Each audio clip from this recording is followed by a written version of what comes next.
अस्सलामुअलैकुम and welcome class. मैं हूं आपका टीचर सैयद बख्श। डिस्कस कर रहे हैं 9th मैथमेटिक्स को और 1.3 स्टार्ट करने लगे हैं। 1.3 को स्टार्ट करने से पहले कुछ बेसिक बातें भी मैं आपसे करूंगा।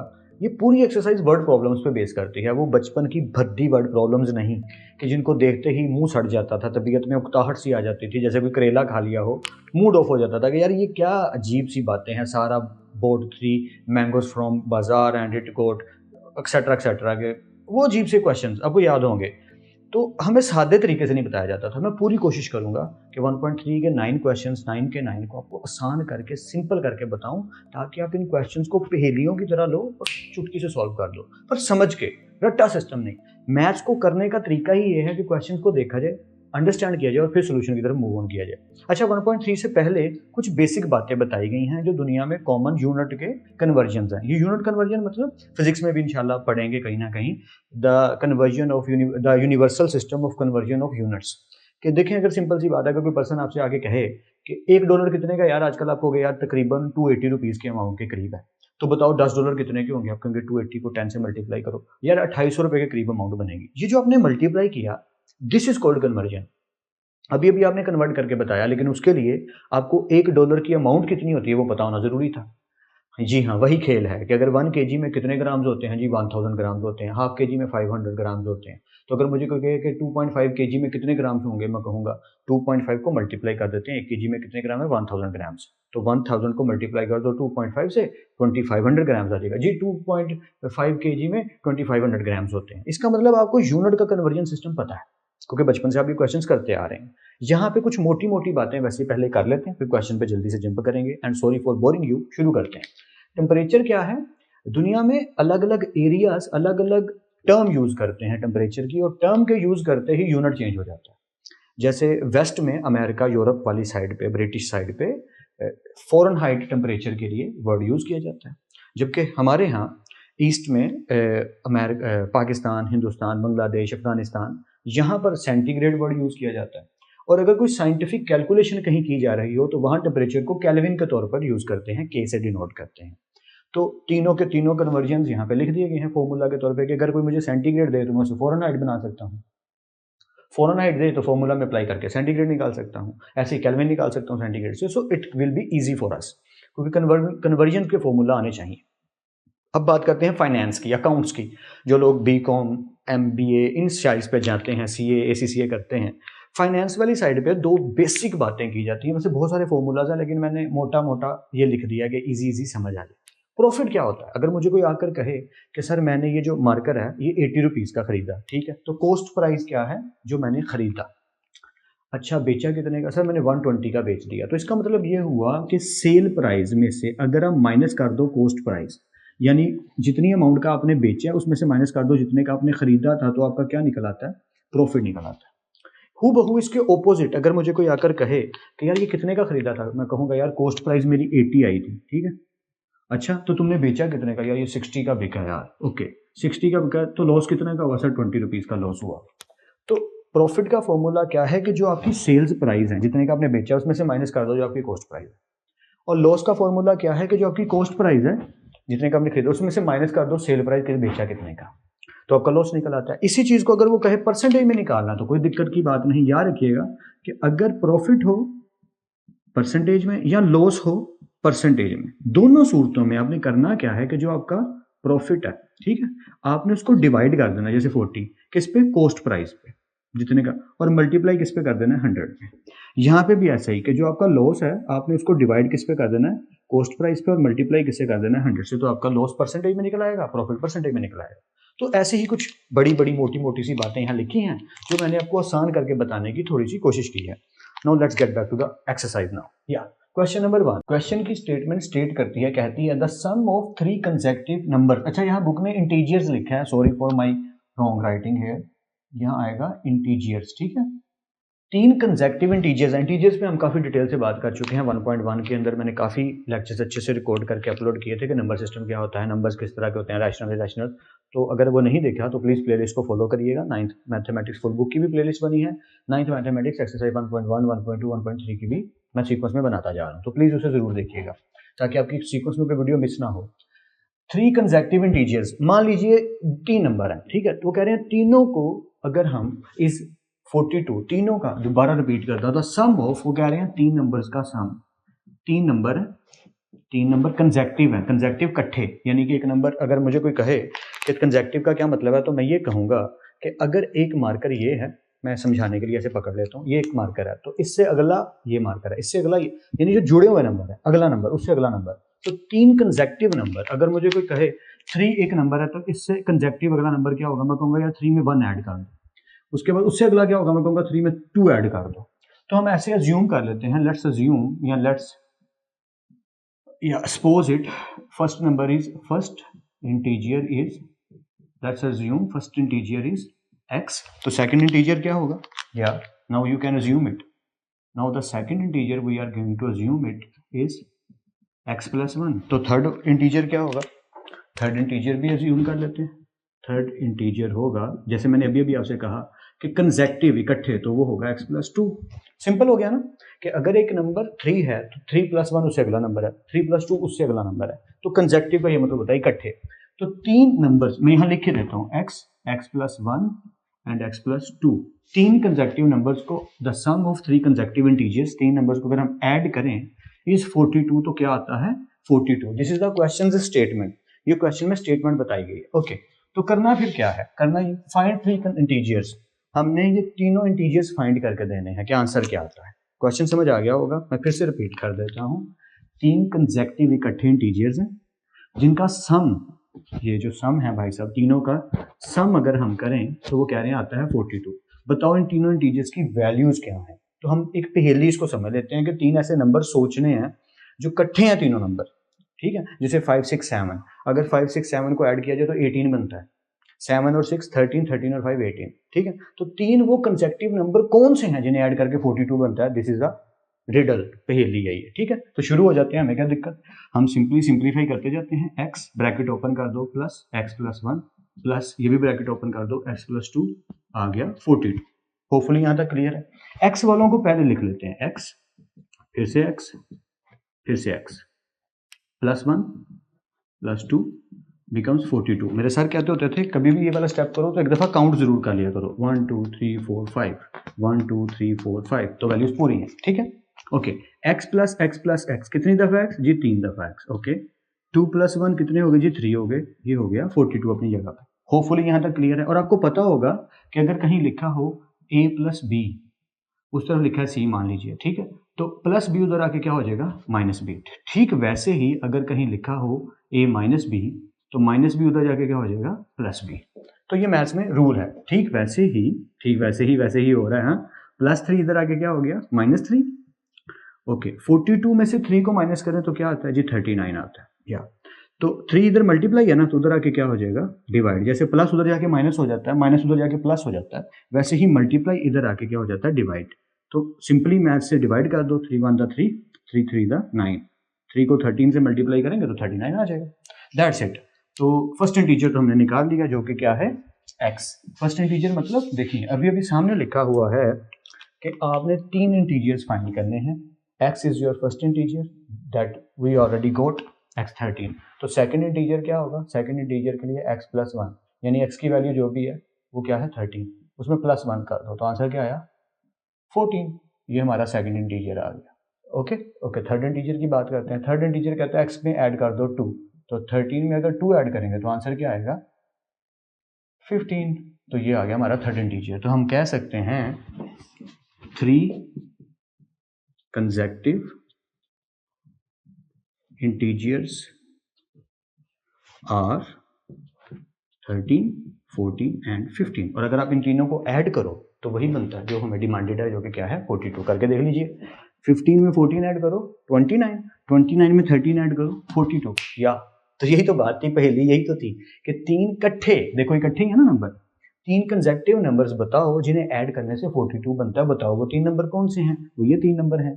तो हमने क्वेश्चन नंबर 1 अच्छे से समझ के कर लिया है, अगले क्वेश्चन की तरफ मूव ऑन करते हैं। बेटर यही है कि आप इसको एक दफ़ा नोट करो, 2-3 दफ़ा प्रैक्टिस करो, अगला क्वेश्चन करने की ट्राई खुद से 1-2 दफ़ा जरूर करो, जहां दिक्कत आए समझ ना आए अटक जाओ हम तो करेंगे इंशाल्लाह, लेकिन आपका ट्राई करना बेहद जरूरी है। Let's continue. Alright guys, question number 2 की तरफ मूव ऑन करते हैं। इंटरेस्टिंग क्वेश्चन है, बुक सामने रखिएगा, पढ़ के थोड़ा सा मजा भी आएगा कि यार ये क्या है, पर पढ़ेंगे तो इजी लगेगा, डोंट वरी। क्वेश्चन क्या है, the diagram shows that, diagram हमने खुद से ही क्रिएट कर ली है रफ सी, और किसी को बुरी लगे तो उसके लिए सॉरी। तो डायग्राम कहती ये है कि मान लीजिए 2 मिनट के लिए अज्यूम कर लीजिए ए ये है, सी ये है और बी ये है। वो कहते हैं ए सी इक्वल है, यानी बेस इक्वल है square root 3 plus square root 5 के।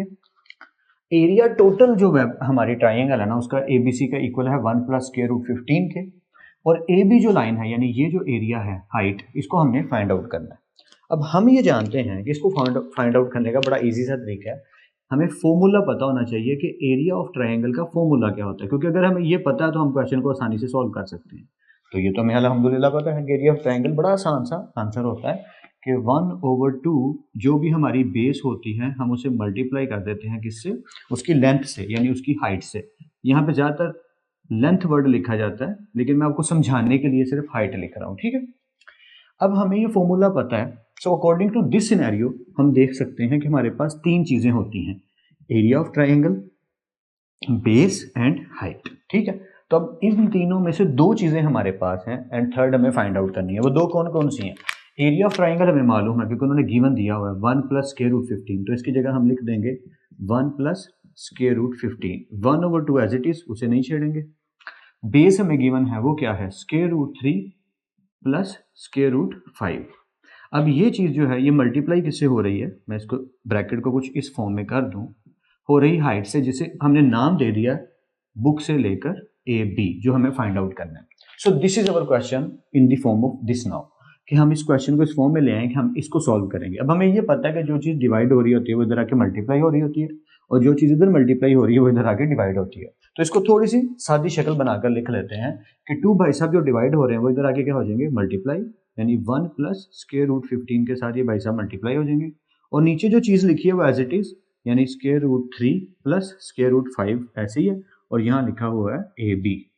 एंड आई होप सो कि आपको यहाँ तक कोई डाउट नहीं है, सारी बात सही से समझ आ रही है कि ये चल क्या रहा है। हमें ए बी फाइंड करना है, उसके लिए ये सारी जद्दोजहद हो रही है। तो पहले मैं इसकी शक्ल सूरत सीधी कर लूँ, जैसे हमें देखने की पढ़ने की आदत है।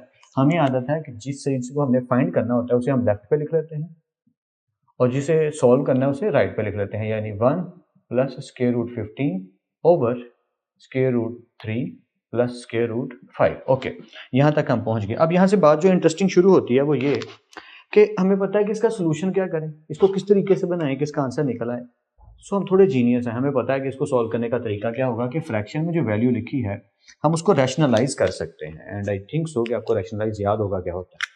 रैशनलाइज का मतलब होता है कि जो चीज़ बटे में यानी फ्रैक्शन में लिखी है उसी से ही मल्टीप्लाई कर दो और उसी से ही डिवाइड कर दो, यानी square root 3 and square root 5, square root 3 and square root 5, बस प्लस है तो उसकी जगह क्या आ जाएगा, माइनस। आई होप सो कि आपको यहाँ तक ये बातें याद होंगी जो हम पिछली 1.2 में डिटेल से कर चुके हैं। अगर नहीं वो वीडियोस देखी, प्लीज़ वो वीडियोस डिटेल से अच्छे से बनी हुई हैं, उन्हें अच्छे से देखिए और फिर वापस लौट के आइए। ओके, आगे फॉरवर्ड सोल्यूशन की तरफ बढ़ते हैं कि इसका सोल्यूशन क्या होगा।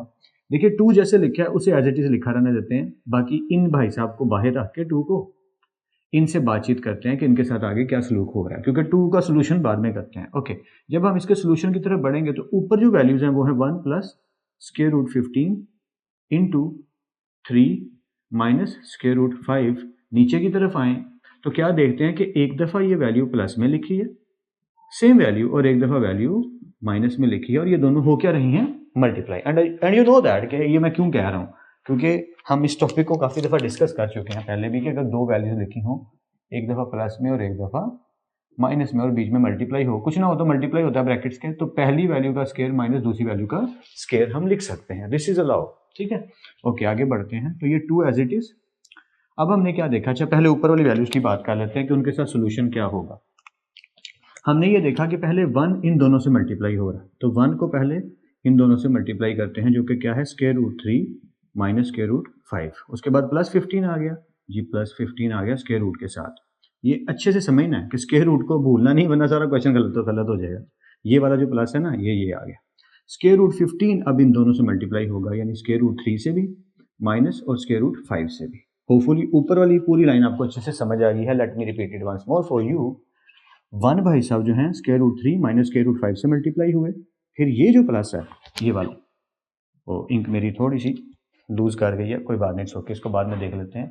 तो उसके बाद ये जो स्क्वायर रूट 15 आया ये भी मल्टीप्लाई हो जाएगा square root 3 minus square root 5 से। तो होपफुली ये आपको यहाँ तक समझ आ गया। Sorry for this dot but I have to continue my work क्योंकि क्वेश्चन खत्म भी तो करना है।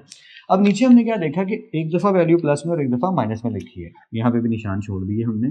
तो एक दफ़ा प्लस में और एक दफ़ा माइनस में, इसका मतलब ये हुआ पहली वैल्यू का स्क्वायर माइनस दूसरी वैल्यू का स्क्वायर, ये अलाउड है हमें, ठीक है। ओके कंटिन्यू करते हैं, ये हम ए भी फाइंड कर रहे हैं, ये नहीं भूल जाना हमने। या आगे चलते हैं। अब स्क्वायर रूट 3 1 से किसी भी चीज़ को मल्टीप्लाई करें वो वही रहती है। यार ये थोड़ा सा ज़्यादा ही डर्टी काम हो गया, मैं इसको थोड़ा सा डस्टर से क्लीन कर लूँ ताकि जब क्वेश्चन करवाऊँ तो कोई टेंशन ज़्यादा ना बने। ऑलराइट, थोड़ा सा तो बेटर हो ही गया, बाकी मैं थोड़ी देर तक इसको नीट करता हूँ। Square root 3 one square root 3 minus square root 5 one square root 5, ये पहली इक्वेशन हो गई। ये जो प्लस है ये भाई साहब यहाँ लौट आए।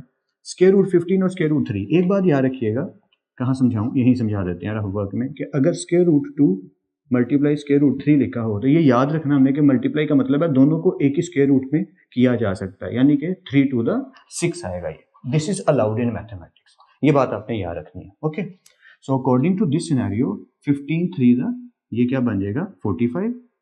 ये जो प्लस है इस माइनस से, यानी प्लस माइनस माइनस हो जाएगा, और स्क्वायर रूट 5 और स्क्वायर रूट 15, स्क्वायर रूट 15 और स्क्वायर रूट 5 मिलकर हो जाएंगे 75। होपफुली ये भी आपको अच्छे से समझ आ गया होगा, कोई डाउट नहीं हो रहा होगा। मैं स्लो करवाने की कोशिश कर रहा हूँ बट ये भी डाउट है कि वो समझ में दिक्कत ना आए। ओके, नीचे क्या हुआ, ये स्क्वायर रूट इससे कट गया, 3 भाई साहब बाहर लौट आए, माइनस ये भी स्क्वायर रूट कट गया और ये 5 भाई साहब बाहर आ गए। एंड आई होप सो कि ये भी यहाँ तक क्लियर है, कोई डाउट नहीं है। ओके आगे चलते हैं। ये 2 जो है अपनी जगह पे, अब ऊपर क्या होने वाला है बस उसको अच्छे से आपने समझना है कि अच्छा ये इस तरीके से काम कर रहा है, ये काम करेगा। स्क्वायर रूट 3 अपनी जगह पे जी बिल्कुल ठीक है, माइनस स्क्वायर रूट 5 अपनी जगह पे बिल्कुल ठीक है, प्लस 45 के साथ क्या हुआ, देखिए अगर कहीं लिखा है स्क्वायर रूट 45 तो क्या मैं इसकी जगह ये नहीं लिख सकता, ये मैं थोड़ी देर के लिए रेज कर दूं, सिर्फ इसको समझिएगा। स्क्वायर रूट 45 को क्या मैं ऐसे लिख सकता हूँ कि 5 मल्टीप्लाई 9, ऐसा लिखना अलाउड होगा ना? जी बिल्कुल ठीक है, अलाउड होगा। उसके बाद क्या मैं ये कह सकता हूँ कि 5 मल्टीप्लाई 9 की जगह 3 का स्क्वायर, यानी 9 की जगह मैंने लिख दिया 3 का स्क्वायर, बिल्कुल ठीक है। और वैसे ही 5 दोनों का स्क्वायर रूट अलग भी कर सकता हूँ, ये कर सकते हैं। देखें अगर 2 अलग हैं तो उनको इकट्ठा किया जा सकता है, तो अगर इकट्ठे हैं तो उन्हें अलग भी किया जा सकता है। अलग करेंगे तो इसका जो स्क्वायर है वो स्क्वायर रूट से क्या हो जाएगा, कट आउट हो जाएगा और ये वैल्यू बाहर आ जाएगी, तो ये बन जाएगा 3 स्क्वायर रूट 5। अलाउड है ना? ये समझ गया ना क्या खिचड़ी पकी है? यहाँ खिचड़ी ये पकी है कि स्क्वायर रूट 45 को 5 इंटू 9 को 3 का स्क्वायर, 3 का स्क्वायर अलग कर दिया, 5 स्क्वायर रूट अलग कर दिया, इसका स्क्वायर रूट कट गया, ये 3 बाहर आ गया, स्क्वायर रूट 5 अपनी जगह पे। क्या कह रहे हैं सर, समझ आ गया होगा हो बोलिए यार, इतना समझ आना बनता है। एक और बात है स्क्वायर रूट 75, इसकी भी बात अभी कर लेते हैं। अगर इसको हम गौर से देखें तो मैं ये देख रहा हूँ 5 5 दा 25 25 3 दा, या अगर हम ये देखें कि 5 को 5 से मल्टीप्लाई करें और उसको 3 से मल्टीप्लाई करें तो 75 बन जाता है। 5 5 दा 25 25 3 दा 75। इट मीन्स कि इसको अगर हम सॉल्व करने की कोशिश थोड़ी सी करें तो इसमें से क्या निकल के बाहर आ रहा है, इसमें से आ रहा है 5 का स्क्वायर मल्टीप्लाई 3, यानी कि स्क्वायर रूट 5 का स्क्वायर और स्क्वायर रूट 3 अलग अलग करें तो 5 भाई साहब बाहर आ जाएंगे और स्क्वायर रूट 3 अपनी जगह पर रह जाएगा। इसका ये भी मतलब हुआ कि स्क्वायर रूट 45 की जगह हम लिख सकते हैं, स्क्वायर रूट 45 की जगह हम लिख सकते हैं 3 स्क्वायर रूट 5। होपफुली ये समझ आ रहा है। और स्क्वायर रूट 75 की जगह ये जो माइनस है ये ऐसे ही है, ठीक है, ये वाला प्लस ये है। स्क्वायर रूट 75 की जगह लिख सकते हैं 5 स्क्वायर रूट 3, 5 स्क्वायर रूट 3। और ये जो मैं साइड पे कर रहा हूँ ना रफ वर्क, ये आपने जब क्वेश्चन कर रहे हो ना आपने साथ साथ करना है, आप जगह भरनी है आपने। मैं तो टीचर होने का फायदा उठा रहा हूँ कि साइड पे लाइन लगा के करवाई जा रहा हूँ, लेकिन आपने साथ साथ करना है। ओके अच्छा नीचे देखते हैं, 3 में से 5 माइनस किए तो क्या बचा -2। आई होप सो कि यहाँ तक तो आपको क्लियर है, कोई डाउट नहीं है। अब ऊपर वाली मंजिल की बात करते हैं, यानी नोमिनेटर की, यहाँ क्या बना, और आराम से देखते हैं। स्क्वायर रूट 3 ये भी है और ये भी है, यानी कि 2 स्क्वायर रूट 3 वाली वैल्यूज को इकट्ठा लिख देते हैं। Square root 3 -5 square root 3 -5 square root 3, ये स्क्वायर रूट 3 वाली दोनों वैल्यूज मैंने यहाँ पे लिख दी हैं आपको समझाने के लिए। उसके बाद minus square root 5 plus 3 square root 5 plus 3 square root 5, ये हमारी ऊपर वाली मंजिल की वैल्यूज आ गई। ये जो 2 है ये इस 2 से कट आउट हो रहा है, तो इसे हम कट कर देंगे, तो इसकी जगह आ गया -1, दैट्स इट। ये 2 हमने डिवाइड कट कर दिया। अच्छा हम यहाँ तक पहुँच चुके हैं एंड आई होप सो कि आपको यहाँ तक समझ आ गई। मैं ये वाला एरिया थोड़ा सा इरेज कर देता हूँ क्योंकि मुझे इसकी ज़रूरत पड़ेगी आपको समझाने के लिए, एंड आई होप सो कि आप मैथ्स को अच्छे से सीख रहे हैं। देखिए ये जो साथ साथ मैं छोटी छोटी बातें बताता रहता हूँ, this is actually a mean mathematics. अगर आपको ये समझ आता है तो आपको मैथ्स अच्छा हो रहा है, इंप्रूव हो रहा है, तो आपने इसको इंप्रूव करना है। लौट के आते हैं आगे, हमारे पास इक्वेशन है square root 3 minus square root 3 minus 5 square root 3, यही इक्वेशन है हमारे पास, ठीक है। अब जरा इसको समझिए, जिसके साथ कुछ नहीं होता उसके साथ प्लस होता है। समझाना मैं ये चाह रहा हूँ, चलिए मैं यहाँ पे थोड़ा सा गाइड भी आपको कर देता हूँ। अगर कहीं लिखा हो 2a माइनस 3a, तो आप कहेंगे सर इसका माइनस आ रहा है, आंसर आ रहा है माइनस ए, क्यों भाई? हमने ये देखा कि 2 में से 3 माइनस किए तो -1 और a है तो साथ a आ गया। तो वैसे ही मान लीजिए, इसको ऐसे समझ लीजिए कि अगर कहीं लिखा हो 2 स्क्वायर रूट 3 तो 3 स्क्वायर रूट 3 और बीच में माइनस हो, तो आपका आंसर क्या होगा? Square root 3। तो a हो, b हो या स्क्वायर रूट वाली वैल्यू हो, उतने टाइम्स उसे समझ लीजिए। व्हाट आई मीन कि अगर मैं कहीं लिख दूं square root 3 plus 5 square root 3, तो जिसके साथ कुछ नहीं होता उसके साथ 1 होता है, यानी 1 times square root 3, 5 times square root 3, इनको ऐड करेंगे तो क्या बनेगा? 6 टाइम्स स्क्वायर रूट 3। ऐसे ही है ना? तो अगर ऐड होने से ये होता है तो माइनस होने से क्या होगा जी? यानी square root 3 minus 5 times square root 3, minus करने से ये होगा कि 1 में से 5 माइनस करेंगे तो क्या आएगा? 4 आएगा। जिसके साथ कुछ नहीं होता उसके साथ 1 होता है। तो वो लिखने की जरूरत नहीं, बस माइंड में रखना कि स्क्वायर रूट 3 में से माइनस 5 टाइम्स स्क्वायर रूट 3 करेंगे तो 4 टाइम्स स्क्वायर रूट 3 आएगा। छोटी रकम स्क्वायर रूट 3 और बड़ी रकम 5 स्क्वायर रूट 3 है, तो इसके साथ माइनस, तो साथ क्या आएगा? माइनस। यानी अगर हम 2 में से माइनस करते हैं 5 को, ऐसे समझ लीजिए, तो आंसर में क्या आता है? -3। क्यों? क्योंकि 5 में से -2 ही हुए हैं, आया 3 ही है, लेकिन बड़ी रकम के साथ जो सिंबल है वो साथ आएगा। 2 में से जब छोटी में से बड़ी वैल्यू माइनस होती है तो जो सिंबल होता है वो साथ आता है। तो होपफुली आपको यहाँ तक क्लियर होगा, ये बात आपको पता भी होगी और समझ भी आ गई होगी। तो हम ये जानते हैं कि अगर हम इसको सॉल्व करें, यानी square root 3 minus 5 square root 3 को, इस हिस्से को सॉल्व करें तो इसका आंसर क्या आता है? -4 स्क्वायर रूट 3। स्क्वायर रूट 3 में से -5 स्क्वायर रूट 3 माइनस करेंगे तो आएगा -4 स्क्वायर रूट 3। तो इस पूरी जगह पे जो ऊपर वैल्यू लिखी है उसकी जगह आ गया -4 स्क्वायर रूट 3। ठीक है, आगे चलते हैं। आई होप सो कि ये समझ आया है, क्योंकि पीछे करके वीडियो को जरूर देख लीजिएगा कि मैं क्या समझाने की कोशिश कर रहा हूँ। ये हमने इस वैल्यू का आंसर निकाला है, सिर्फ इस वैल्यू का। ठीक है, आगे क्या लिखा है? आगे लिखा है माइनस स्क्वायर रूट 5, इसकी बात कर रहा हूँ, प्लस 3 स्क्वायर रूट 5। बात वही है, बस कान घुमा के पकड़ा जा रहा है। तो हम थोड़े समझदार हैं, हमें पता है क्या करना है। हमने ये देखा 3 times square root 5, 1 times square root 5, तो 3 में से 1 गए तो कितने बचे? 2। क्या भला? Square root 5। ठीक वैसे ही अगर लिखा होता -a प्लस 3a, तो हम कहते 3 में से 1 गए तो 2 बचे, क्या? a। तो होपफुली ये समझ आ रहा है। तो इसी तरह इस पूरी इक्वेशन की जगह पे हमने क्या देखा कि आंसर आ रहा है 2 स्क्वायर रूट 5, यानी minus square root 5 plus 3 square root 5 will become plus 2 square root 5। और ये जो नीचे -1 है ये एज इट इज, अभी उसको नहीं छेड़ा। होपफुली आप यहाँ तक समझ गए। अच्छा, ये नीचे वाले -1 का क्या चक्कर है, मैं थोड़ा सा समझा देता हूँ। देखिए, माइनस मल्टीप्लाई हो रहा हो या डिवाइड हो रहा हो, वो काम एक ही करता है। ये सारा रफ वर्क है जो मैं साइड पे कर रहा हूँ। अगर कहीं लिखा हो 3/-1, तो इसका मतलब है -3, ये आपने याद रखना है। और अगर कहीं लिखा हो 3 और माइनस मल्टीप्लाई हो रहा है तो भी मतलब है -3, यानी कि अगर नीचे एक साइन लिखा है -1 तो वो ऊपर क्या करता है? साइन चेंज कर देता है। अगर प्लस है तो माइनस कर देता है, माइनस होता तो क्या कर देता? प्लस कर देता। तो ये जो माइनस है ये भी यही करेगा, ये माइनस इस माइनस को क्या कर देगा? प्लस, और आएगा 4 स्क्वायर रूट 3 और माइनस प्लस, ये भी -2 स्क्वायर रूट 5। सर ये आप क्या कर रहे हैं? दोनों के साथ आपने कर दिया। This is our final answer. कैसे? मतलब थोड़ा सा एक्सप्लेन कर ही देता हूँ, चलें आपको ज़्यादा समझ आ जाएगी। मान लीजिए a प्लस बी और नीचे लिखा है -1, ऐसे लिखा है, ठीक है। तो मैं क्या करूँगा, अगर मैंने अलग अलग करूँ तो a/-1 प्लस b/-1, दोनों के साथ अलग अलग, नीचे अलग ही होगा ना, दोनों के नीचे फिर आएगा। बिल्कुल वैसे ही कि अगर कहीं लिखा होता a प्लस b/c, और अगर मैं इनको अलग करूँ तो a/c प्लस b/c, और इनको ऐसे लिख सकते हैं, इसको ऐसे लिख सकते हैं। तो वही यहाँ पे किया, अगर इसको ऐसे लिख सकते हैं तो इसको ऐसे लिख सकते हैं। तो ये चीज़ क्या हो गई कि ये माइनस हो जाएगा तो ये माइनस ही हो जाएगा, ये भी प्लस माइनस माइनस हो जाएगा तो माइनस भी हो जाएगा। तो देखिए यही चीज़ तो हुई, साइन चेंज हो गए। यहाँ भी वही हुआ, साइन चेंज हो गया, माइनस वाली वैल्यू प्लस में आ गई, प्लस वाली वैल्यू माइनस में आ गई, और ये आपका फाइंड क्या हुआ है? ये आपका फाइंड हुआ है ए बी, यानी एक साइड। आई नो मैंने काफ़ी लेंथी करके घुमा फिरा के क्वेश्चन करवाया है, बट मेरा मकसद ये था कि आप मैथमेटिक्स को सीखें, रट्टा ना लगाएं। एंड आई होप सो कि मैं उसमें कुछ ना कुछ कामयाब जरूर हुआ होगा। मैं लिखा रहने देता हूँ, ये सारा रफ एरिया, बाकी क्वेश्चन है। आप वीडियो को नोट कर लीजिए, पॉज करिए, स्क्रीनशॉट लीजिए, whatever you want to do as you wish, but better यही है कि नोट करें, उसके बाद 2-3 दफ़ा अपने हाथों से क्वेश्चन को प्रैक्टिस करें, क्योंकि जब तक आप 2-3 दफ़ा प्रैक्टिस नहीं करेंगे कितना भी अच्छे से कोई पढ़ा ले, कितना भी अच्छे से उस करंट टाइम में आप पढ़ लें, आपको कंफर्मेशन नहीं हो सकती कि ये मुझे पूरी तरह आता है, क्योंकि कुछ टाइम के बाद जब आप दोबारा जुबानी करने बैठेंगे तो हर्डल्स प्रॉब्लम्स आएंगे। तो बेटर यही है, जो भी क्वेश्चन आप करते हैं उसे नोट डाउन करेंगे, फिर प्रैक्टिस करें 2-3 दफ़ा। अगर कहीं डाउट हुआ है तो वीडियो को पीछे करके देखिए, आगे वाले क्वेश्चंस करने की कोशिश करते हैं। Let's continue. Now move on to question number 3 which is simple and easy, no problem at all. आपको स्टेटमेंट देखे कि दफ़ा भयानक और राक्षस क्वेश्चन लग सकते हैं, होते वो ईजी हैं। तो पहले समझते हैं बात क्या है। Rectangle has sides. रेक्टेंगल मतलब वही शेप जो बचपन से सबसे प्यारी और इजी लगती थी, एक लंबी सी हमारी जो हमारी रेक्टेंगल शेप है वो है। इसका फॉर्मूला बड़ा इजी है। अगर कोई पूछे कि एरिया ऑफ रेक्टेंगल का फॉर्मूला क्या, तो आपने हमेशा याद रखना है कि इसकी दो ही साइड्स होती हैं। एक होती है जिसको बेस कह लीजिए, क्योंकि मैं अक्सर इसको बेस ही कहता हूँ, और इसको कह देता हूँ हाइट। आप चाहे इसको साइड ए साइड बी कह लें, whatever you want to call it.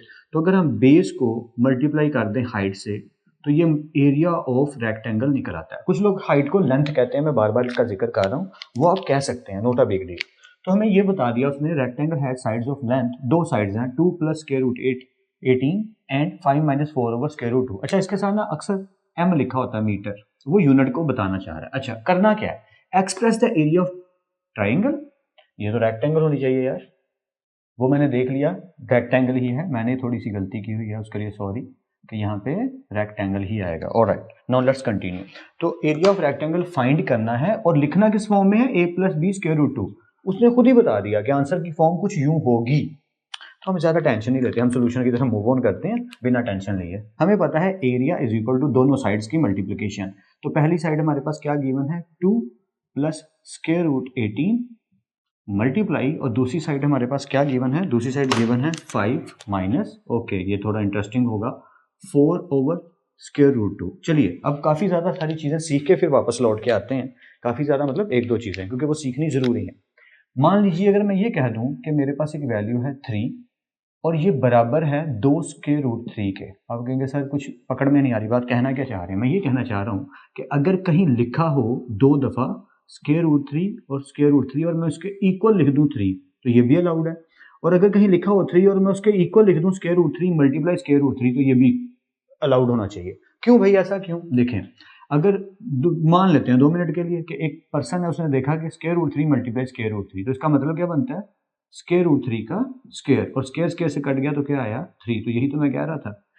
तो एक्चुअल कहानी इसके पीछे ये है कि देखिए, अगर कोई वैल्यू लिखी होती है, जैसे मैं 3 की बात कर लूँ, तो इसकी पावर क्या है, 1।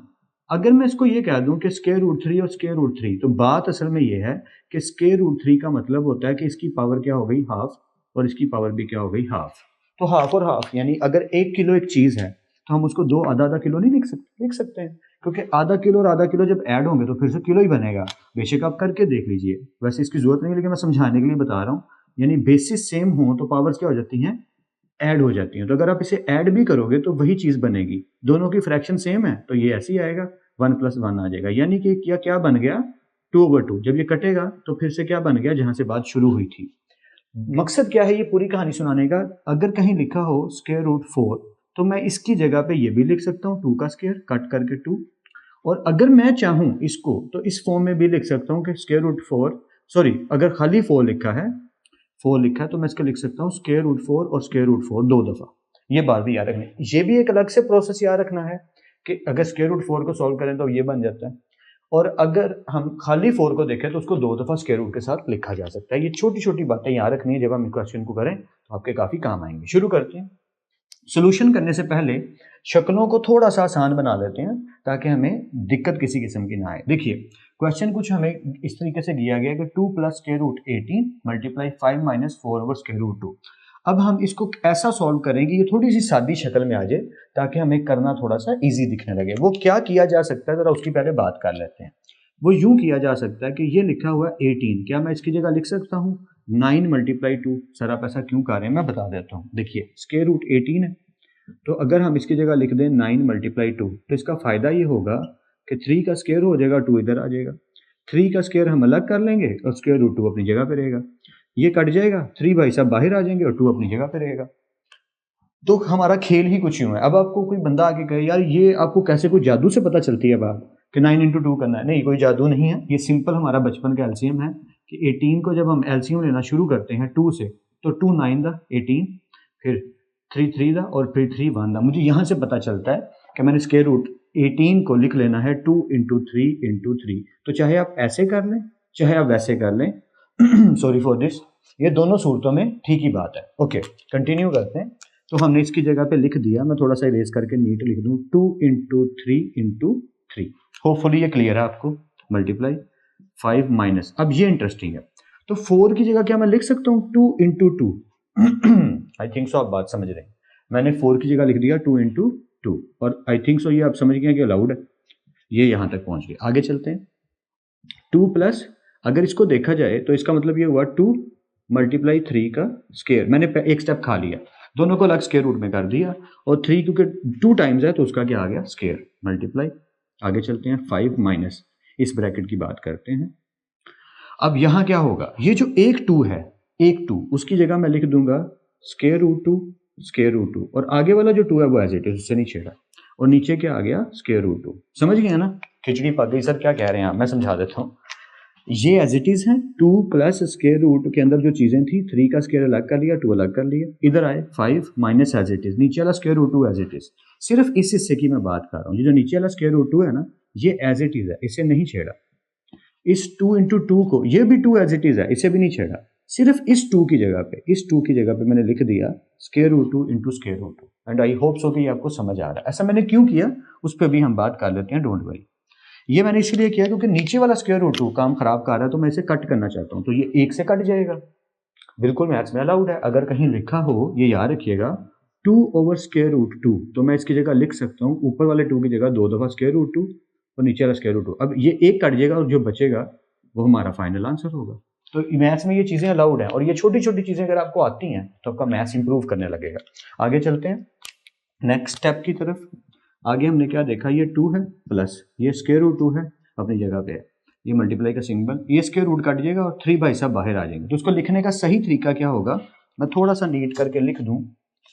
ये भी एरिया थोड़ा, सॉरी फॉर इरेजिंग इट, क्योंकि मुझे यहाँ पे क्वेश्चन करना है। ये सारी बातें समझाने के लिए थी, आप वीडियो को पॉज करके नोट कर सकते हो और साथ साथ नोट ना ही करिएगा, एंडिंग पे नोट कर लीजिएगा। अगर साथ साथ नोट कर रहे हैं तो फिर वीडियो को पॉज कर करके नोट करिएगा ताकि आपको समझने में कोई स्टेप मिसिंग ना हो जाए। ओके, सो 3 बाहर आ गया, उसे पहले लिख लिया और स्क्वायर रूट 2 को बाहर लिख लिया, बाद में लिख लिया। ये ऐसे लिख सकते हैं। ओके, ये मल्टीप्लाई, ये 5 भाई साहब अपनी जगह पे, ये जो माइनस है ये अपनी जगह पे। अब नीचे वाला स्क्वायर रूट 2 तो कट गया, तो बचा क्या स्क्वायर रूट 2 और 2, तो इनको भी थोड़ा सीधा करके लिख देते हैं 2 स्क्वायर रूट।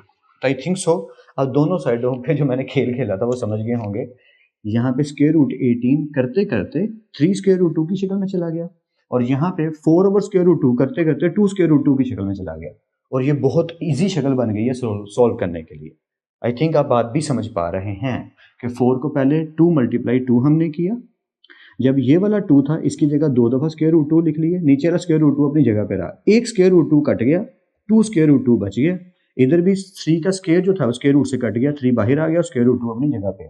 जिनको लग रहा है सर बार बार रिपीट करके बोर कर रहे हैं, मैं सॉरी कर लेता हूँ, लेकिन कुछ मेरे जैसे स्टूडेंट भी होते हैं यार जिन्हें जल्दी समझ नहीं आती, तो मैं बार बार रिपीट इसलिए करता हूँ ताकि उन्हें भी अच्छे से समझ आ जाए। Now let's continue. जो चीज़ बनी है वो जरा आगे लिख लेते हैं। बनी क्या है, 2 plus 3 square root 2, 3 square root 2 into multiply 5 minus 2 square root 2। देख लेते हैं जी, यही है। ओके, अब सिंपली सिंप्लीफिकेशन वो क्या है, हम वहां तक सॉल्व करेंगे जहां तक ये सॉल्व हो सकता है और स्टेप वाइज करेंगे। कैसे, पहले सिर्फ इस 2 को पूरी आगे वाली ब्रैकेट से मल्टीप्लाई करेंगे, सिर्फ इस 2 को। ब्रैकेट क्या है, 5 माइनस 2 स्क्वायर रूट 2, ये पूरी चीज मल्टीप्लाई होगी।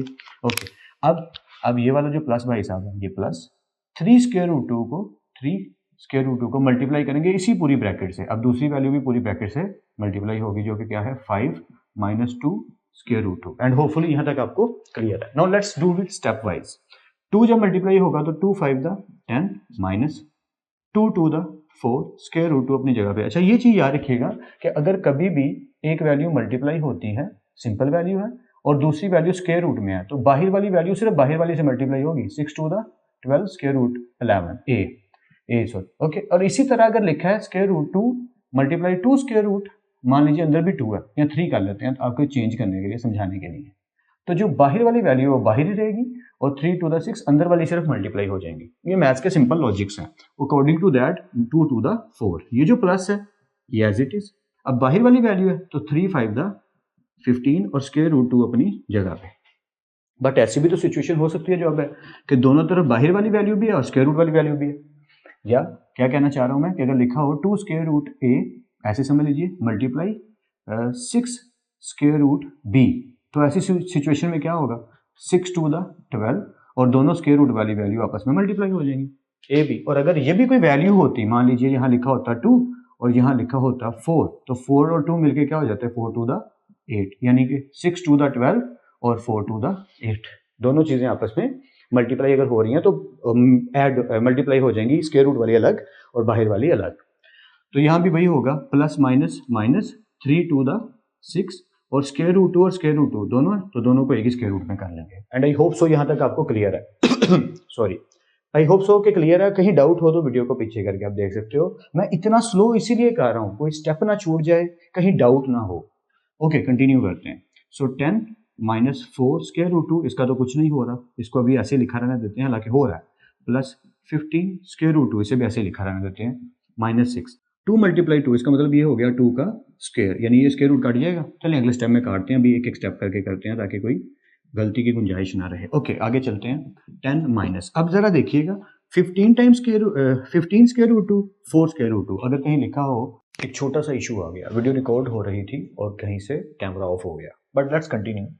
अच्छा, minus 4 square root 2 plus 15 square root 2, ये मिलती जुलती चीजें हैं। व्हाट आई मीन टू से, अगर मान लीजिए लिखा है माइनस 4a, ए लिख लेते हैं, ठीक है, समझाने के लिए आपको कह रहा हूँ ये मैं, माइनस 4a प्लस 15a, तो आप ये कहेंगे दोनों a है ना, तो 15 में से 4 गए सर, 11 बचा और साथ a आ जाएगा, क्योंकि बड़ी रकम के साथ प्लस है इसलिए साथ प्लस का सिंबल आएगा। तो अगर a के साथ ये काम किया जा सकता है तो याद रखिएगा यही बात यहाँ हो रही है कि 50, क्योंकि ये जो बात है ना, इसका मतलब है 15 टाइम्स a, 4 टाइम्स a, ठीक है, minus 4 times a plus 15 times a। वैसे ही स्क्वायर रूट 2 साथ लिखा हो तो कोई खासा फर्क नहीं पड़ता, याद रखिएगा। इट मीन्स 15 में से 4 गए तो क्या बचा, 11, और साथ क्या आ गया, स्क्वायर रूट 2। होपफुली ये क्लियर है। आगे चलते हैं। माइनस 6 एज इट इज, इधर देखा कि ये स्क्वायर रूट से कट गया, तो 2 भाई साहब क्या हो गए, बाहर आ गया। Okay, let's continue. 10 as it is, minus 11 as it is, square root minus 11 square root 2 as it is, या ओके। सो माइनस 6 को जब 2 से मल्टीप्लाई करेंगे तो 6 टू दा क्या आ जाएगा, 12। ओके, हमें अब ये दिख रहा है कि सिंपल वैल्यूज कौन कौन सी हैं। 10 सिंपल वैल्यू है और माइनस 12 सिंपल वैल्यू है, और माइनस 11 स्क्वायर रूट 2 ये स्क्वायर रूट 2 वाली वैल्यू है, यानी स्क्वायर रूट वाली वैल्यू, इसको ला कर देते हैं। अब अगर 10 में से मैं माइनस 12 करूं तो आंसर क्या आएगा। तो आपने वो बातें तो याद ही रखनी है कि अगर बड़ी रकम हो प्लस वाली और छोटी हो माइनस वाली, तो बड़ी रकम का सिंबल साथ आता है, ठीक है, यानी प्लस आता है। तो कुछ नहीं होता प्लस के साथ, यानी किसी के साथ कुछ ना हो तो उसके साथ प्लस होता है, इसलिए हम लिखते नहीं है। लेकिन अगर बड़ी रकम माइनस वाली हो और छोटी प्लस वाली हो, तो होता तो वही है कि 4 में से 2 माइनस करेंगे 2 आएगा, लेकिन जो बड़ी रकम के साथ सिंबल होता है माइनस, वो साथ आता है। ये आपने याद रखना है। यानी छोटी में से जब बड़ी रकम को माइनस करते हैं, इसको लिखने का एक तरीका ये है, और एक तरीका ये भी है कि छोटी में से जब बड़ी वैल्यू माइनस होती है तो साथ सिंबल माइनस का आता है। तो 10 में से जब 12 को माइनस करेंगे तो आएगा -2 -11 square root 2। That's it, that is our final answer. तो जो क्वेश्चन था वो कुछ यूं था, let me repeat it once more. अगर आप देखें कि एक रेक्टेंगल है, उसकी 2 साइड्स हैं, बेस और हाइट, और बताया गया कि भैया जी ये लेंथ और हाइट को आप पकड़िए, express the area of rectangle, rectangle का एरिया फाइंड करिए in the form of a plus B square root 2।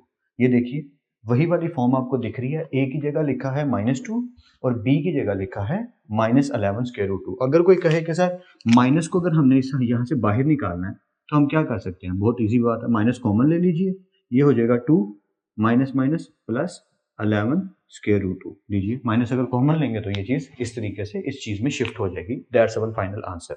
आगे के पार्ट करने की कोशिश जरूर कीजिए, एक दफा वीडियो पॉज कीजिए, नेक्स्ट स्टेटमेंट को पढ़िए, अपना अटेम्प्ट जरूर कीजिए। अगर कहीं अटक जाए या समझ ना आए तो मैं तो इंशाल्लाह आपकी हेल्प करूंगा ही। तो अगले क्वेश्चन करते हैं, let's continue. Now let's do question number 4। Question number 4 की स्टेटमेंट बहुत सिंपल सी बात कह रही है, फाइंड 2 नंबर्स, 2 नंबर्स हमें फाइंड करने हैं। कौन से, हुज सम इज 68। अगर 2 नंबर हैं, पहेली है, फिर से वही वाली बात, क्वेश्चन नंबर 1 वाली बात कि एक पहेली है, बताओ कि 2 वो नंबर कौन से हैं जिन्हें सम करने से 68 आता है, एंड हुज डिफरेंस इज 22। और उन्हीं दोनों नंबर्स को अगर हम माइनस कर दें, डिफरेंस का मतलब होता है माइनस, ये तो हमें पता ही है कि डिफरेंस अक्सर माइनस के लिए यूज किया जाता है, और सम तो आप जानते हैं किसे कहते हैं, हमारे प्लस को। वो कह रहे हैं दो नंबर हैं, हम उन दोनों को ज्यूम कर लेते हैं फाइंड आउट करने के लिए। आपको मैं स्टोरी साथ साथ समझा दूंगा, डोंट वरी, बहुत ईजी है। लेट्स अज्यूम टू नंबर्स या those two numbers are x and y। दो नंबर्स हैं x एंड y, हम ज्यूम कर लेते हैं स्टेटमेंट के अकॉर्डिंग, बट आगे बात लिखते हैं एज पर कंडीशन या एज अकॉर्डिंग टू कंडीशन, क्या बात कही जा रही है। अब एक एक करके बात को दोबारा लिखते हैं। फाइंड टू नंबर्स, हमें वो दो नंबर फाइंड करने हैं। हुज सम इज 68, अगर हम इन दोनों का सम करें तो क्या आता है, 68 आता है। एंड हुज डिफरेंसेस, और अगर हम इन्हें माइनस कर दें तो 22 आता है। बताइए x और y क्या होंगे। छोटे बच्चों वाला क्वेश्चन, या आपको लग रहा होगा ये डिफिकल्ट है, बिल्कुल नहीं, ये बहुत इजी है। वो कह रहे हैं दो इक्वेशन, एक दो नंबर फाइंड करो x और y, अगर x और y को ऐड करें तो 68 आता है, अगर उन्हें माइनस कर दें तो 22 आता है। नो प्रॉब्लम एट ऑल, इसे इक्वेशन 1 कह दीजिए और इसे इक्वेशन 2 कह दीजिए खुद से। 7th क्लास मैथमेटिक्स में से ये क्वेश्चन आया, ठीक है, बिल्कुल हूबहू वैसे ही है। तो हम यहाँ पे लिख देंगे एडिंग इक्वेशन 1 एंड इक्वेशन 2। तो इक्वेशन 1 और 2 को ऐड कर देते हैं, x plus Y X minus Y 68 22। चलिए अगर हम इन्हें ऐड करते हैं, मान लीजिए हम इन्हें ऐड करते हैं, मैं रेड से यहाँ पे ऐड का सिंबल भी बना देता हूँ। तो अब ऐड की कंडीशन में क्या होगा, plus plus plus plus plus plus plus minus minus, क्योंकि दूसरी के ऊपर इक्वेशन लगेगी। According to this situation and according to this scenario, x plus X क्या हो जाएगा 2x, एंड 68 में 22 ऐड करेंगे तो क्या आएगा, 68 में 22 ऐड करेंगे तो ये बन जाएगा आई थिंक सो 90। ठीक, तो होपफुली यहाँ तक आपको क्लियर है।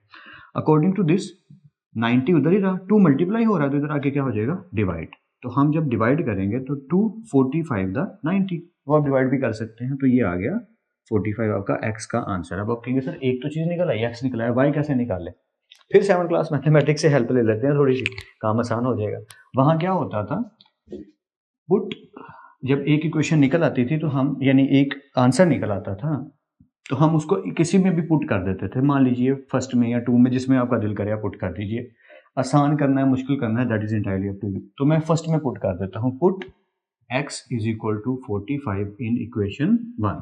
ठीक है, तो पुट करके देख लेते हैं। इक्वेशन 1 है क्या, x plus Y is equal to 68। बस x की जगह उसकी वैल्यू को पुट कर देते हैं। तो x की वैल्यू क्या है 45, तो x की जगह पुट कर देते हैं 45 plus y as it is 68 as it is. Hopefully यहाँ तक क्लियर है। ओके, 68 एज इट इज रहा, ये जो 45 है प्लस है, इधर आके क्या हो जाएगा माइनस हो जाएगा। और अगर हम 68 में से 45 को माइनस करें तो आई थिंक सो 23 बचेगा। ठीक है, ये आ गया 23। तो यहाँ तक तो हम पहुंच गए। तो हमने यही तो करना था, फाइंड टू नंबर्स। तो हम एंड पे लिख देंगे the required two numbers are, वो दो नंबर कौन से हैं, x इंटू वाई, वो नंबर क्या बने हैं, x बना है 45 और y बना है 23, and that's it, that is our final answer. तो मार्कर किंग थोड़ी सी परेशान कर रही है, बट इट्स ओके। होपफुली आपको ये क्वेश्चन अच्छे से समझ आ गया है। कहीं भी डाउट हो, वीडियो को पीछे करके आप देख सकते हैं। नेक्स्ट पार्ट करने की जब भी मैं करवाने लगूं, एक ट्राई खुद जरूर किया करो। जहां अंदेशा हो के नहीं पकड़ में आ रही बात, तो वीडियो तो हम देख ही लेंगे, समझ तो हम लेंगे, लेकिन आपका ट्राई करना आपके दिमाग के छोटे छोटे दरवाजों को खोलेगा, जिससे ब्रेन थोड़ा खुला होने लगेगा और मैथ ज्यादा समझ में आएगा। तो let's continue. Alright guys, question number 5 करते हैं। बहुत इजी बात की जा रही है यहाँ पर। क्वेश्चन नंबर 5 में फॉर्मूला भी बता दिया गया है। उन्होंने पूरी कहानी सुनाई है कि लाहौर में काफ़ी गर्मी होती है, गर्मी के दिनों में, यानी गर्मी के मौसम में समर एरियाज में, और टीवी पर रिपोर्ट किया गया है कि हाईएस्ट टेम्परेचर माना गया लाहौर के अंदर, जो कि था 48 सेंटीग्रेड। ये कहानी बताई गई है। उसके बाद उन्होंने बात क्या की है कि अगर लाहौर में 48 सेंटीग्रेड माहौल में बताया गया, जो कि बहुत गर्मी की हाई रिपोर्ट है टीवी की, by using the formula Fahrenheit is equal to 9/5c + 32, find the temperature in Fahrenheit. अगर आपको याद हो तो हमने जब क्वेश्चन स्टार्ट किए थे 1.3 के, तो मैंने स्टार्टिंग पे बताया था कि दुनिया में 3 तरह के ज़्यादातर टेम्परेचर को यूनिट्स दिए गए हैं। हमारे यहाँ ज़्यादातर सेंटीग्रेड में ही टेम्परेचर माना जाता है, वेस्ट एरियाज में, यूरोप में, अमेरिका में, यूएसए वाली साइड पे फ़ारेनहाइट में टेम्परेचर माना जाता है, और केल्विन ज़्यादातर साइंटिफिक इक्वेशंस के अंदर यूज़ किया जाता है टेम्परेचर को। अब हमारे यहाँ 45 सेंटीग्रेड यानी लाहौर का जो टेम्परेचर है, लाहौर लिख देते हैं इधर टेम्परेचर।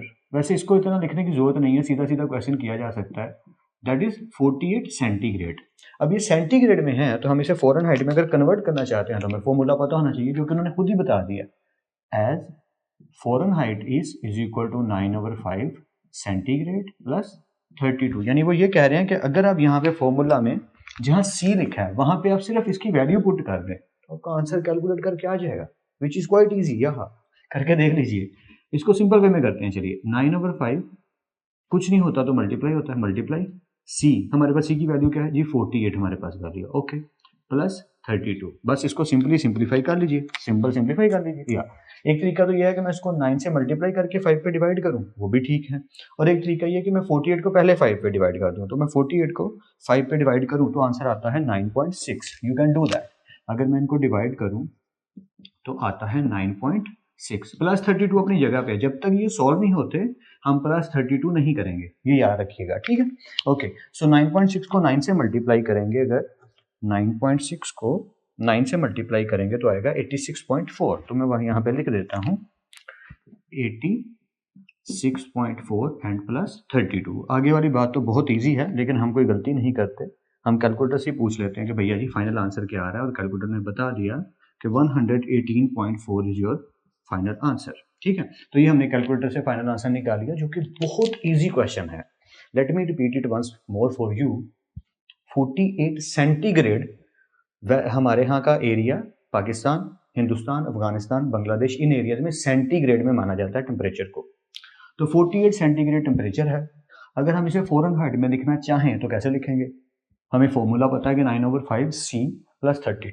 तो सी की जगह 48 को पुट किया, 5 से डिवाइड कर दिया। ये भी ठीक है कि 9 से मल्टीप्लाई करके 5 पे डिवाइड कर दें तो भी यही वैल्यू आएगी, करके देख लीजिएगा। सो पहले हमने डिवाइड किया, छोटी वैल्यू आ गई, मल्टीप्लाई किया, ये आ गया, इसमें 32 ऐड किया, फाइनल आंसर आ गया। तो ये हमारा फ़ारेनहाइट में जो टेम्परेचर हमें रिक्वायर्ड था वो निकल आया। मैं इस एरिया को इरेज करके दोबारा आपको ये क्वेश्चन आगे करवाता हूँ, थोड़ा जगह ज़्यादा बन जाएगी क्योंकि एक पहेली है, ये बड़ी मज़ेदार सी पहेली। थोड़ा सा समझा देता हूँ स्टार्ट पे ताकि करने में थोड़ी सी हमें आसानी हो जाए। कंटिन्यू करते हैं। The sum of the ages of father and son, ठीक है। दो, चलिए अज्यूम कर लेते हैं कि फादर की एज, ये खुद से अज्यूम करने लगे हैं ताकि पहेली में साथ साथ समझा सकूं। फादर्स एज लेट कर लीजिए, let father's age is X and son's age is Y. अब क्वेश्चन समझाने में मुझे थोड़ी सी आसानी हो जाएगी, इसलिए मैंने उनको नाम दे दिए। फिर से मैं रिपीट करता हूँ, the sum of the ages of father, father की एज को मैंने क्या नाम दे दिया, X, and son is Y. ये मैंने नाम दे दिया इनको कि फादर की एज और सन की एज, फादर की एज को एक्स कह दिया, सन की एज को वाई कह दिया। दिस सम ऑफ, इसका मतलब ये हुआ कि इन दोनों का सम, वो कह रहे हैं the sum of the ages of father and son, यानी एक्स और वाई, अगर इन दोनों का सम निकाला जाए तो वो किसके इक्वल है, 72 के इक्वल। तो रुकिए, ये ना सोचिएगा क्वेश्चन की बात यहाँ तक होगी नहीं, अभी क्वेश्चन काफी कॉम्प्लिकेटेड होने वाला है, तो सही से समझ लेते हैं। यहाँ तक हम पहुंच गए।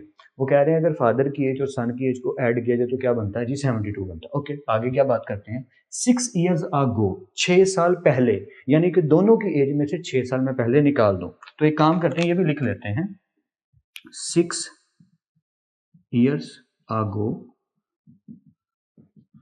फादर्स एज, एंड इधर भी लिख लेते हैं 6 years, ये मुझे थोड़ा सा बड़ा लिखने की आदत है, अगो सन्स एज, ठीक है।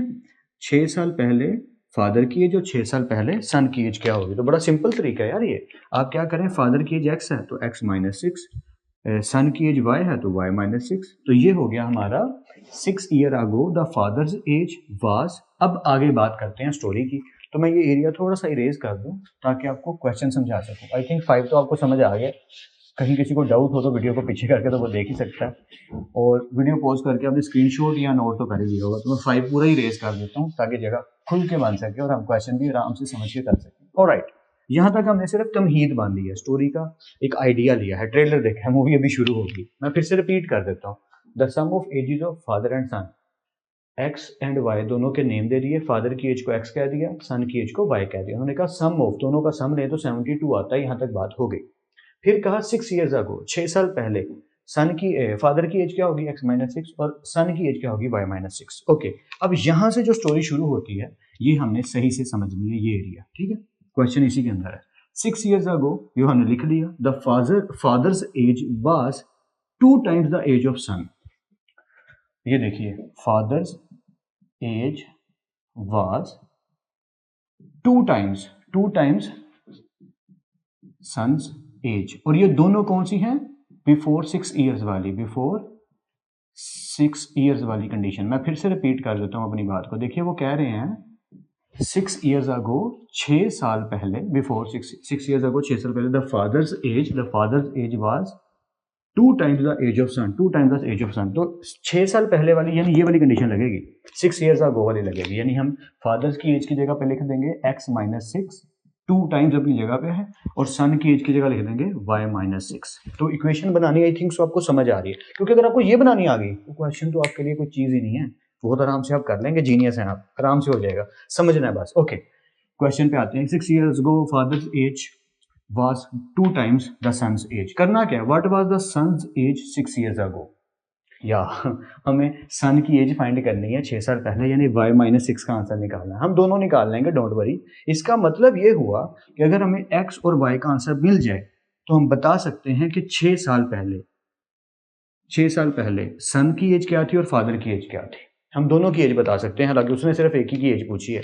तो हम शुरू हो जाते हैं 7 क्लास का क्वेश्चन समझ के सॉर्ट आउट करना शुरू कर देते हैं। x माइनस 6, 2 अंदर मल्टीप्लाई हो रहा तो कर देते हैं 2y का 2y माइनस 6 टू द 12। अच्छा, यहाँ पे एक काम कीजिए, आपकी आसानी के लिए थोड़ा अच्छा हो जाएगा कि आपकी जो इक्वेशन है ना x plus Y is equal to 72, इसे इक्वेशन 1 कह दीजिए, क्योंकि इसमें दोनों एलिमेंट्स मौजूद हैं, x भी और y भी। अकॉर्डिंग टू दैट आगे चलते हुए हमने क्या देखा कि इक्वेशन में y इधर है ना, तो इसमें भी y इधर ले आते हैं, प्लस 2y इधर आके क्या हो जाएगा? Minus 2y। सिर्फ प्लस 2 इधर है, ठीक है सर, माइनस 6 का आ गया, वो उसको उधर ले गए यार, माइनस 6 उधर जाके प्लस 6 हो गया। This is allowed, of course this is allowed in mathematics. हमने x और y की इक्वेशन को वैसी शक्ल देने के लिए x अपनी जगह पे है, y वाली वैल्यू 2y को इधर लाए तो माइनस 2y हो गया, और माइनस 6 उधर ले गए तो प्लस 6 हो गया। होपफुली यहाँ तक क्लियर है। Let's continue. सो ये चीज बन गई x minus 2y is equal to, minus बड़ी वैल्यू के साथ माइनस है, माइनस आएगा, तो 12 में से 6 गए तो क्या बचा? 6 बचा। लीजिए, ये आपकी आ गई इक्वेशन नंबर 2। तो हम यहाँ तक तो बड़े आराम से पहुंच गए। अब हमें x और y की वैल्यूज निकालनी है, आंसर निकालना है, तो हम थोड़ा ट्रिक करते हैं, ठीक है। एडिंग, दोनों को ऐड कर देते हैं, एडिंग इक्वेशन 1 एंड इक्वेशन 2। तो दोनों इक्वेशंस को लिख लेते हैं और दोनों को ऐड कर लेते हैं। पहली इक्वेशन क्या है? x plus Y is equal to 72। दूसरी इक्वेशन क्या है?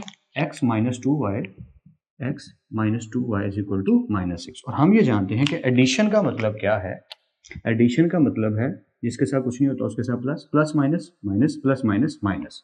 तो अब होगा क्या, जरा इसको आराम से समझते हैं। x और x कितने हो गए जी? ये हो गए sir 2x। Okay, so minus 2y में से प्लस y करेंगे। अच्छा, अगर हम एडिशन की जगह 2 मिनट के लिए, चलो इस तरह भी निकल आएगा आंसर, कोई बड़ी बात नहीं। अगर हम सब्ट्रैक्शन कर देते हैं ना तो x इधर ही खत्म हो जाता है, तो क्वेश्चन ज्यादा छोटा हो जाता है। तो क्यों ना मैं आपको उसी तरीके से करवा दूं जिससे थोड़ी सी ज्यादा जल्दी हो सकते हैं ये, तो उसी तरीके से ही कर लेते हैं। हालांकि इस तरीके से भी सॉल्व हो जाएगा, डोंट वरी। तो एडिंग की जगह हम लिख लेते हैं सब्ट्रैक्टिंग, ठीक है, अपनी आसानी के लिए। इसी को तो मैथ्स कहते हैं, सीखना इसी को। Subtracting equation 1 and equation 2। Okay, अब प्लस की जगह, इसकी जगह, जिसकी जगह जहाँ कुछ नहीं होता वहाँ प्लस होता है, तो प्लस की जगह माइनस, ये माइनस है तो माइनस माइनस क्या हो जाएगी? प्लस। ये माइनस है तो माइनस माइनस क्या हो जाएंगे? प्लस। होपफुली अब बात को सही से समझ पा रहे हैं। No, let's continue. तो x एक दफ़ा प्लस और एक दफ़ा माइनस, ये तो कट गया। प्लस वाई प्लस 2y, सिर्फ नीचे वाले सिंबल को देखना है। ये देखो, ये प्लस, ये माइनस, प्लस माइनस कट गए। प्लस वाई प्लस 2y, यानी प्लस वाई 2y कितने हो गए जी? 3y हो गए, ठीक है। 72 माइनस माइनस प्लस हो गया था, 72 प्लस 6 बिकम्स 78। आई होप सो कि ये आपको ठीक से समझ आ रहा है, कहीं कोई डाउट नहीं हो रहा, मैं उम्मीद करता हूँ, ठीक। ओके, सो y ऐसे ही रहा, 78 अपनी जगह पे, 3 मल्टीप्लाई है तो इधर आके क्या हो जाएगा जी? डिवाइड हो जाएगा, सिंपल सी बात है। अब डिवीजन करते हैं, बड़ी सिंपल सी डिवीजन बनती है। 26 बन रहा है, ट्राई कर लेते हैं। देखिए, 13 टू द 6, 1 कैरी हो गया, 26 बन रहा है, या 3 6 द 18, तो y का आंसर आ गया हमारा ये। अब y आ गया तो हमें और क्या चाहिए? हमें x भी तो चाहिए। तो हमें पता है कि इन दोनों में से जिसमें मर्जी पुट करें हमारा x भी निकल आएगा, तो अभी निकाल लेते हैं। Now put y is equal to 26 y is equal to 26 in किस में पुट करें, इक्वेशन 1 में ही कर देते हैं, चलें इन इक्वेशन 1 में ही कर देते हैं यार, इजी हो जाएगा समझना। x plus Y is equal to 72, this is our equation 1। Okay, तो y की वैल्यू 26 है तो पुट कर देते हैं x plus 26 is equal to 72, x is equal to 72 minus ये जो 26 इधर प्लस है उधर जाके क्या हो जाएगा जी, माइनस हो जाएगा।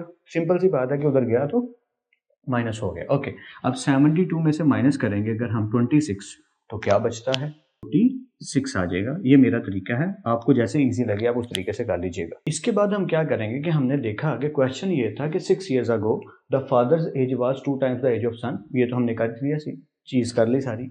What was the son's age 6 years ago, 6 साल पहले सन की एज क्या थी, तो ये तो अब हमें सारी बातें पता है, हम आराम से कर लेंगे। यानी 6 years ago, बेशक आप लिख लीजिएगा वो सारी बात, 6 years ago फादर्स एज, अब तो हम निकाल सकते हैं, क्यों भला हमारे पास दोनों वैल्यूज हैं। तो फादर्स एज एंड थोड़ी सी मैं जगह छोड़ देता हूँ ताकि नीचे लिखूँ और आपके लिए आसानी हो जाए समझने में। इधर लिख देता हूँ 6 years ago sons age. Okay, दोनों को सॉल्व कर लेते हैं ताकि हमारे पास दोनों आंसर आ जाए। तो 6 साल पहले फादर की एज क्या थी, x माइनस 6 थी। ओके, तो x की वैल्यू तो हमें पता है कि हाँ x की वैल्यू आई है 46, तो बस लिख लेते हैं 46 माइनस 6, आंसर क्या है 40। 6 साल पहले फादर की एज थी 40। Okay, and 6 years ago sons age क्या थी, y माइनस 6, और y की वैल्यू हमें क्या मिली है 26। इसका मतलब अगर हम 26 में से 6 को माइनस करें तो आंसर क्या आता है 20, दैट्स इट। एंड 40 और 20 इट विल बिकम 60।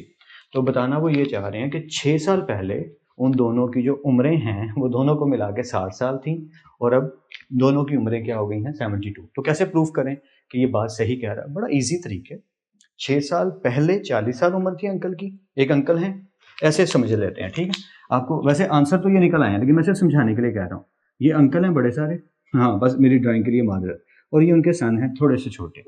6 साल पहले अंकल की उम्र 40 साल थी और भाई की उम्र 20 साल थी। अंकल की उम्र 6 साल पहले 40 है और भाई की उम्र 6 साल पहले 20 है, बेटे की उम्र 20 है। तो 6 साल बाद इनकी उम्र कितनी हो जाएगी 46, और इनकी उम्र ये जो 20 पहले इनकी उम्र थी ऊपर लिख देते हैं, जो पहले एज थी 40 अंकल की थी तो 46 होगी, 20 अब है तो अब भाई की उम्र कितनी होगी 26। तो ऑफ कोर्स ना उन्होंने सही कहा था कि अगर 46 साल में हम ऐड कर दें 26 साल तो कितना बनता है 72, जो उन्होंने स्टार्ट पे कहा था। 6 साल पहले अंकल की उम्र 40 साल थी, भाई की उम्र जो बेटे हैं उनके 20 साल थी, ठीक है। ये रफ सी ड्राइंग है मादत उसके लिए। तो आज अंकल की उम्र कितनी होगी, 6 साल पहले थी ना तो 6 ऐड करेंगे 46 साल है आज अंकल की उम्र, और बेटे की उम्र आज कितनी है 26, तो दोनों को ऐड करें तो क्या बनता है 72, तो वही तो कहा था। तो ये पहेली प्रूफ हो गई एंड होपफुली आपको अच्छे से समझ आ गया हो। आई नो थोड़ा पहेली टाइप क्वेश्चन है, कॉम्प्लिकेटेड है, और उस एंगल से देखा जाएगा ये सर घुमा रहा है, बिल्कुल लग सकता है आपको, लेकिन अगर आप इसकी एक दो दफ़ा प्रैक्टिस करें तो घुमाना सीधा हो जाएगा, समझ आनी शुरू हो जाएगी, और प्रैक्टिस करनी बहुत ज़रूरी है। और मैं तो कोशिश कर रहा हूँ जितना ज़्यादा आसान करके बता सकूँ, बट ऐसे क्वेश्चंस में सीखने को बहुत कुछ मिलता है, ये तो सच है। तो कंटिन्यू करते हैं आगे, क्वेश्चंस अभी हमें करने हैं, let's continue. Alright guys, let's do the remaining parts. Question number 7 बहुत इजी पार्ट्स हैं, 7, 8, 9, बस इनकी कैलकुलेशन थी तो मैंने कैलकुलेटर से करके पहले लिख दी कि टाइम वेस्ट ना हो, जल्दी जल्दी लिख देता हूँ। मिरहा सेलिंग, अच्छा बुक में ना सेलिंग वर्ड आया, मे बी कुछ गड़बड़ हो गई होगी, वल्लाह आलम क्या रीज़न बनी कि उन्होंने थोड़ी गलती कर दी। यहाँ बोट वर्ड है, अगर कहीं ने आपको दिख जाए तो प्लीज़ उसे दुरुस्त कर लीजिए, करेक्शन कर लीजिए, बुक पे सामने लिखा होगा मिरहा बोट, मिरहा ने खरीदा, मिरहा किसी गर्ल का नेम है, boat a toy for rupees 1520, 1520 रुपये का, 1520 रुपीज़ का उसने एक टॉय खरीदा है, एंड शी गेट्स 15% प्रॉफिट, और उसने उसके ऊपर 15% प्रॉफिट कमाया है। अब वो 15% प्रॉफिट कितना बनता है वही तो हमें बताना है यार। What is the selling price, आपने ये बताना है वो चीज़ उसने बेची कितने की। मतलब इस तरह से समझ लो कि जैसे हम एक चीज़ 1000 रुपये की खरीद के लाएं और मुझे कोई आके कहे यार मुझे इसके ऊपर ना 10% प्रॉफिट हुआ है, तो मुझे ये बताना है कि वो चीज़ बिकी कितने की है। तो अगर 1000 रुपये की चीज़ का 10% प्रॉफिट है तो वो 100 रुपया होगा, या और वो बिकी कितने की होगी 1100 रुपये की। तो ऐसे ही मुझे ये पता करना पड़ेगा वो चीज़ ये अगर पता करना है कि वो बिकी कितने की, तो पता करना ये होगा कि प्रॉफिट कितना हुआ है। तो परसेंटेज मुझे पता है 15%, तो उसको यूज़ कैसे करना है जरा आराम से समझ लेते हैं। देखिए कोस्ट प्राइस क्या है, खरीद कितने की है 1520 रुपये की, 1520 रुपीज़ की। प्रॉफिट का परसेंटेज क्या है 15%, तो प्रॉफिट अमाउंट फॉर्मूला क्या होगा, बड़ा ईजी तरीका है इसका। आपने क्या करना है कि जितनी परसेंटेज है उसको मल्टीप्लाई कर देना कॉस्ट प्राइस से। मैं फॉर्मूला लिख ही देता हूँ आपकी आसानी के लिए कि अगर आप प्रॉफिट अमाउंट निकालना चाहते हैं तो जो आपका प्रॉफिट आया है परसेंटेज में, ठीक है, आपने उसको मल्टीप्लाई कर देना है किससे, आपकी कॉस्ट प्राइस। अब ये जो परसेंटेज है ना, इसकी सिंबल की जगह पे आप समझ लो डिवाइडेड बाय 100 आ गया।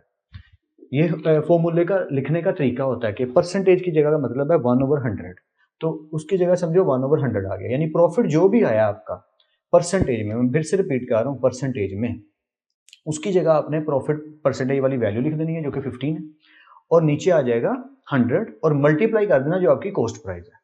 तो अगर आप इसे कैलकुलेट करोगे, 15 से मल्टीप्लाई करोगे 1520 को, फिर डिवाइड करोगे 100 पे, तो आपका प्रॉफिट निकल आएगा जो कि क्या है 228, यानी कि एक मिर्खा ने 1520 रुपीज़ का टॉय खरीदा और 228 उस पर प्रॉफिट बचा लिया। तो अगर उसने 228 प्रॉफिट बचा लिया तो हमें पता करना है वो बेचा कितने का। बड़ा इजी तरीका है कि सेलिंग प्राइस फाइंड करने का तरीका क्या है, कॉस्ट प्राइस प्लस प्रॉफिट। तो कॉस्ट प्राइस क्या है 1520, उस पर प्रॉफिट कितना कमाया जी 228 रुपये, 228, इन दोनों को ऐड करो 1748, that is the selling price. समझ गया ना आप कि अगर मुझे कोई आके कहे यार 1000 रुपये की चीज़ आई, 100 रुपये मैंने उसके ऊपर बचा लिया, बताओ मैंने कितने की बेची, भाई 1100 रुपये की बेची, सिंपल सी बात है। यहाँ पे भी वही है, 1520 रुपये की चीज़ खरीदी है 1520 की, सेल कितने की है, पता करने के लिए प्रॉफिट बताओ, प्रॉफिट 228 है, दोनों को ऐड कर दो, आंसर आ जाए। होपफुली समझ आ गया होगा। जल्दी जल्दी इसलिए कर रहा हूँ, बहुत आसान सा क्वेश्चन है, इसमें डेप्थ में जाने की जरूरत नहीं है। क्वेश्चन नंबर 8 भी डेप्थ वाला नहीं है, सिंपल सा है। तैयब भाई, एक किसी भाई का नाम है, वो एक साल में 9,60,000 रुपीज़ कमाते हैं, 9,60,000 रुपया कमाते हैं। वाइल एग्जेम्प्टेड, एग्जेम्प्टेड का मतलब होता है कि गवर्नमेंट ये कहती है कि अगर कोई पर्सन इससे ज़्यादा अमाउंट कमाता है तो उस पर टैक्स लगेगा। जैसे अगर कोई अमेजोन का सेलिंग अकाउंट चलाता है यूके के अंदर, तो अगर वो एक साल में 90,000 पाउंड्स की सेलिंग करते हैं तो उनको वैट पे करना पड़ता है। यूके में वैट टैक्स को कहते हैं, ठीक है, VAT कैपिटल्स में। मकसद क्या, ये बात करने का मकसद है कि हर गवर्नमेंट, हर एक सिस्टम एक लिमिट रखता है। तो हमारी गवर्नमेंट में बताया ये गया कि अगर कोई पर्सन 1,30,000 से ज्यादा अमाउंट कमाता है तो 1,30,000 उसमें से निकाल दो, उसके ऊपर जो अमाउंट बनती है उसके ऊपर उसे टैक्स पे करना पड़ेगा। How much the tax would be have to pay at the rate of 0.75%, उसे ये पे करना पड़ेगा 0.75% पे करना पड़ेगा गवर्नमेंट को टैक्स। फिर से रिपीट करता हूँ, थोड़ी खिचड़ी पका दी मैंने। अगर कोई पर्सन 1,30,000 रुपये से ज्यादा अमाउंट कमाता है एक साल में, तो 1,30,000 निकाल के जो पैसे बचते हैं उस पर 0.75% टैक्स उसे गवर्नमेंट को पे करना पड़ेगा। This is the moral of the story and which is quite easy, don't worry, ऐसे सॉल्व होगा ये। तो सादी सी बात है कि टोटल अमाउंट 9,60,000 रुपए है, 1,30,000 छोड़ के अमाउंट निकालनी है तो लिख लेते हैं टोटल इनकम आफ्टर एग्जेम्पशन। उस एग्जेम्पशन को निकालने के बाद अमाउंट बचती क्या है जिस पर टैक्स लगना है, तो 9,60,000 9,60,000 में से माइनस कर दीजिए 1,30,000 को and it will become 8,30,000। Hopefully समझ आ रहा है, ठीक है। अब 8,30,000 पे आपने 0.75% फाइंड करना है, तो फॉर्मूला क्या है, वही वाला 0.75/100 मल्टीप्लाई बाय फॉर्मूला इक्वेशन। देखो वहां पे प्रॉफिट था, यहाँ पे टैक्स है। अगर हमें 15% फाइंड करना तो क्या करते थे, 15 मल्टीप्लाई अमाउंट डिवाइडेड बाय 100, यहाँ कॉस्ट प्राइस थी, यहाँ भी 0.75 मल्टीप्लाई बाय वैल्यू इक्वेशन, और वैल्यू सॉरी जो अमाउंट है, और डिवाइडेड बाय 100। होपफुली ये क्लियर है। अब एक तो तरीका ये, कैलकुलेटर पर सीधा सीधा पकड़ो, 0.75 को मल्टीप्लाई करो 8,30,000 से, डिवाइड कर दो 100। और अगर रफली कर रहे हो, जैसे मैं हम आम लोग रफली कर देते हैं, तो इसका तरीकेकार क्या है कि बिना कैलकुलेटर के जितना हो सकता है हम अगर करने की कोशिश करें तो क्या होगा कि 0.75 को अगर मैं खत्म करूं, देखिए ये वाला जो 100 पहले से लिखा हुआ है ब्लू कलर में, वो मैं वैसे ही लिखा रहने देता हूं, मैं उसे नहीं छेड़ा, ठीक है। और अगर मैं पॉइंट खत्म करता हूं तो आपको पता है मैथ्स में अलाउड है, अगर कहीं लिखा हो 2.9 और आप इसे लिख दो 29 तो बटे में एक जीरो आ जाता है, एक पॉइंट खत्म करना। और अगर ऐसे ही दो वैल्यूज हों, मान लो 2.97, और अब अगर मैं दो वैल्यूज का पॉइंट खत्म करूं, पॉइंट के बाद दो वैल्यूज हो तो दो जीरो आते हैं, ये तो आपको पता होगा। वही यहाँ पे हुआ, बटे में 100 आ गया ना, तो अगर मैं पॉइंट के बाद दो डिजिट देखता हूँ तो नीचे भी फिर दो जीरो एक के साथ और आएंगे। ये 100 कहाँ से आया, पॉइंट खत्म करने के साथ आया। ये क्यों है, रफ वर्क के लिए। अगर किसी को कैलकुलेटर के बिना करने की जरूरत महसूस हो रही है या लॉन्ग क्वेश्चन बनाने की आदत है तो वो ये कर सकता है। अब ये जो दो जीरो हैं, इन दो जीरो को कट कर देंगे, और ये जो दो जीरो हैं, इन दो जीरो को कट कर देंगे। तो कटिंग इस तरीके से की जा सकती है मैथमेटिक्स में, क्योंकि ये डिवाइड हो रहा है और ये मल्टीप्लाई। अब इक्वेशन बची क्या, बचा 75 मल्टीप्लाई बाय 83, बस ये चीज़ बची, बाकी तो सब कट आउट हो गया। जब आप इन्हें मल्टीप्लाई करेंगे तो आपको आंसर मिलेगा 62225। स्टोरी क्या थी? तैयब भाई एक साल में 9,60,000 रुपये 9,60,000 अमाउंट कमाते हैं। गवर्नमेंट कहती है 1,30,000 1,30,000 एग्जाम्प्ट कर दो, छोड़ दो। पीछे अमाउंट कितनी बची? 8,60,000। 8,60,000 का 0.75% गवर्नमेंट को पे करो टैक्स। तो वो 0.75% को हम 0.75 को मल्टीप्लाई कर देंगे किससे? अमाउंट से, 8,30,000 से, और डिवाइड कर देंगे किस पे? 100 पे, तो हमारा आंसर आ जाएगा। अगर एमसीक्यू में आए तो ये सारा काम जो हम करने की जरूरत नहीं है, 0.75 सीधा सीधा करना है। क्या करना है? अगर एमसीक्यूज में आए तो हमें सीधा सीधा करना है 0.75 multiply by 8,30,000 and divided by 100 and that's it, that is your final answer and you will get the final answer. क्योंकि फॉर्मूला यही कहता है, ये तामझाम क्वेश्चन को खींचने के लिए है, क्वेश्चन लंबा करके मार्क्स लेने के लिए है, क्योंकि बोर्ड में क्वेश्चन लंबा करना पड़ता है and you know that. Last part रह गया है question number 9, let's do it. Alright, finally last question करने लगे हैं, question number 9 of this exercise.